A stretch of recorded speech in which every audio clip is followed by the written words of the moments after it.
What's up, Kerima's fam? Welcome and welcome back to the channel. In today's video, I'll be showing you a nail product. Hello. What's up, lovers? Welcome to my channel.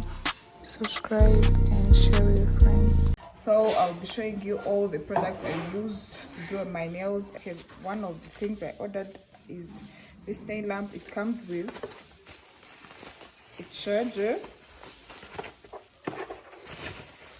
Yeah, with a charger and a nail lamp. It's removable. Oh my god, it's removable. It has 80 nail leads. The nail lamps, there are 80, and it has from 10 seconds to 90 seconds. Yeah, 15k running planks. A video doing my nails, and you might see that in my next video. Keep up with me. Since it was a whole package. I think there's a kubereka the whole package here. Ukuntu the set yari imeze, but izana na nail drill. Nail drill. Abantu batangiye kwikorera inzara. This one is good. Nta kibazo cyayo nabonye, nta kibazo gifite. Izana n'umugozi. And izi boro bahindurisha.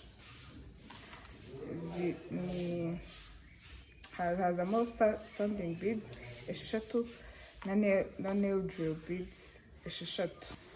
Another products are these nail brushes. These are really like 15 in a package for like 3k, I think. Yeah. Okay, iyindi ni zi nail decors. Nyine ushobora kudekoresha your nails. Nkuko nari nabuze ukuntu nzibereka like that. Harimo flowers na their beads, harimo butterflies. Noneho hango utwo dusa silver n'utwo harimo pink and gold and white.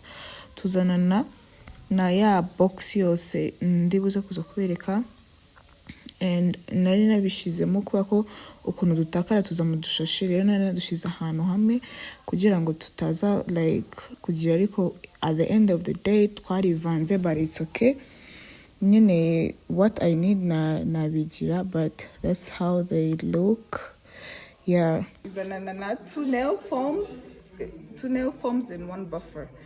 This one and this one. Ariko nyine nago hariho like 8 or what. Hariho just nambiriho like this. Two nail foams and one buffer.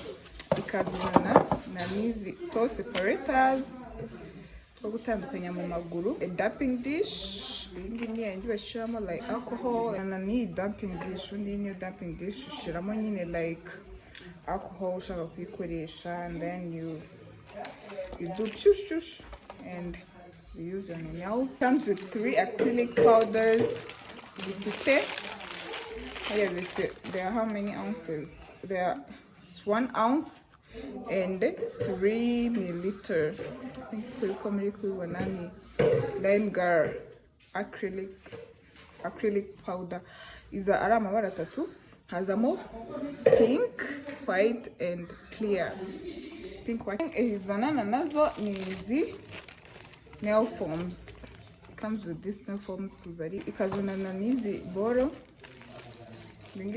Izo boro zita critical pusher. Yeah, like zizana nazo, zizana niyo kit.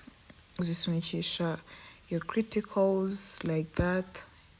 It also comes with those nail extensions. Zizari like they are from 0 to 9. These are in small. I love them so much. These are in white and clear.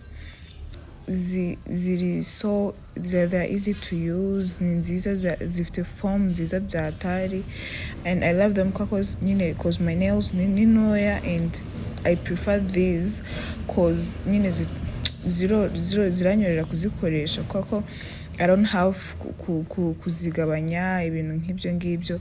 Rero I love them so much. I highly recommend. From 0 to 9 buri number izanana n'inzara 10. It comes with ikintu ngundiye ino kit byatari nayikundiye nuko izanana na monoma.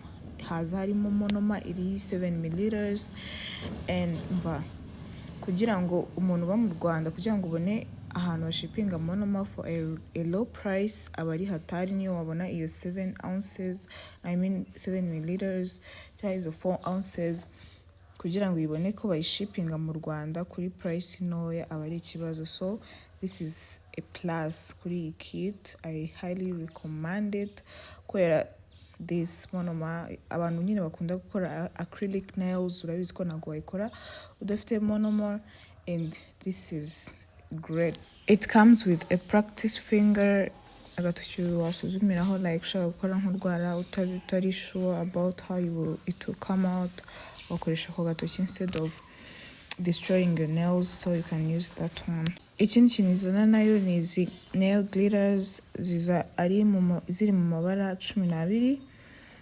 and yeah, nazo wazikoresha kuri kudesigninga your nails and stuff. Yeah, and they are cute. It comes with an acrylic brush and a normal brush isanzwe yo gukoresha inzara, and yaba ari one brush ya like I think ni size 6. Yeah, and ako ni noya ituma nyine upikinga small beads, but it's okay for a beginner nail tech. Zanana nayo ni nail brush koza inzara n'ibiki. Natumye ni Rhinestone glue. So Rhinestone glue ifite many purposes. Hari igihe nyine wayikoresha womekesha inzara, ukayikoresha ushaka gushyiraho nka rhinestones, nyine twa tubaro tw'amabuye, ushaka kugufatishaho nk'utuntu tw'udustickers ku nzara. Ishobora no kugukorera nka creme, ushaka kuyikoresha nka creme. So ni many in one. And in this set naguze ni iyi set ya coats ya top coat and base coat. Zizari eshatu naziguze for like I think 5k. Zizari 8 milliliters, naziguze 5k I think. Ndaza kuza kubereka igiciro for 5k. I also ordered these colors here, magel, white, yellow, purple, red. This is orange. So thank you for watching, and I really appreciate your support. I've been not available for a while. Life happened. I think I'm like back. I hope so. Mine is a bit more. And thank you for watching. Like, subscribe, and share with your friends. See you in the next lit video.